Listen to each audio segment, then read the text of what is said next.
With Florida Governor Ron DeSantis officially out of the 2024 presidential race, former President Donald Trump and former South Carolina Governor Nikki Haley will go head-to-head in tomorrow's first-in-the-nation primary in New Hampshire. The latest CNN poll showed a double-digit lead for Trump, yet questions remain on which direction DeSantis supporters will go now. Other questions surrounding the primary: who will Catholics in the Granite State support, and what issues are most important to them? Here for more perspective is Philip Lawler, visiting fellow at Thomas More College in Merrimack, New Hampshire. Phil, great to be with you today. Thanks so much for coming on. A lot to get to, but first, let's talk about the faithful in New Hampshire. How big is the Catholic electorate, and how big a sway do you think they'll have in tomorrow's primary?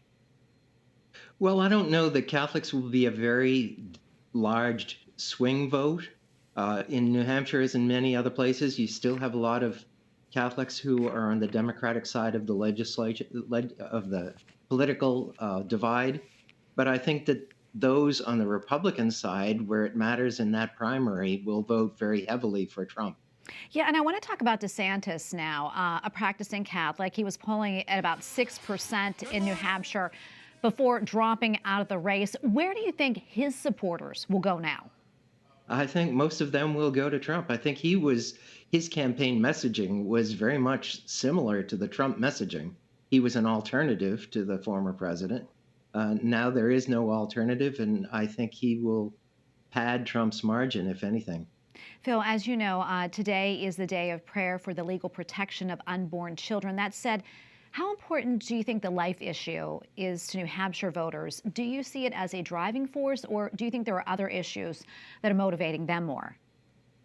I think this year it would not be particularly a driving force because you have such a sharp divide. On the Democratic side, pro-life sentiments aren't tolerated. On the Republican side, all of the candidates were, at least in their rhetoric, pro-life. So it has not been a major issue. You have differences in how much you might trust the Republican candidates on the pro-life issues, but they all claim to be on the right side. Well, tomorrow is really a two-horse race on the Republican side with Haley and Trump. And meantime, President Joe Biden, who's basically the Democrat nominee right now at this point, isn't even on the ballot there. What do you think this says about the state of our primary process?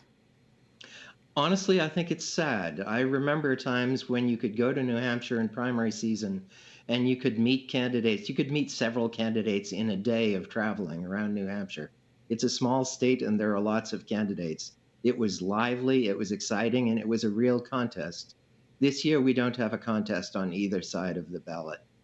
And that's really unfortunate I think, for our democracy, and certainly it's unfortunate for politics as a spectator sport. Yeah, and as we know, in Iowa, voters there battled extreme snow and cold to caucus. What about the folks in New Hampshire? How dedicated are they? And do you expect a big turnout for the primary tomorrow? Again, I don't expect a very big turnout because there's not much excitement in it. We already know what the results will be. The weather shouldn't be a factor. We're expecting a little snow, nothing that New Englanders can't handle. But the question that I have in my mind is how excited can people be about this race, because we already know how it's going to turn out. Yeah, Phil, we have probably about 30 seconds left or so, but any final thoughts before I let you go?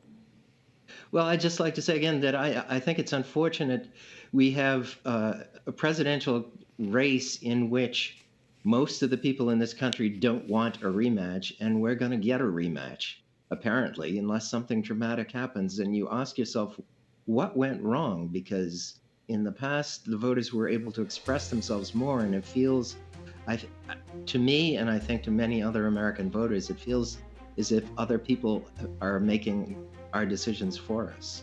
I'm going to leave it right there, Phil. Great to be with you. Thank you so much for your time today. God bless. Thank you. You too.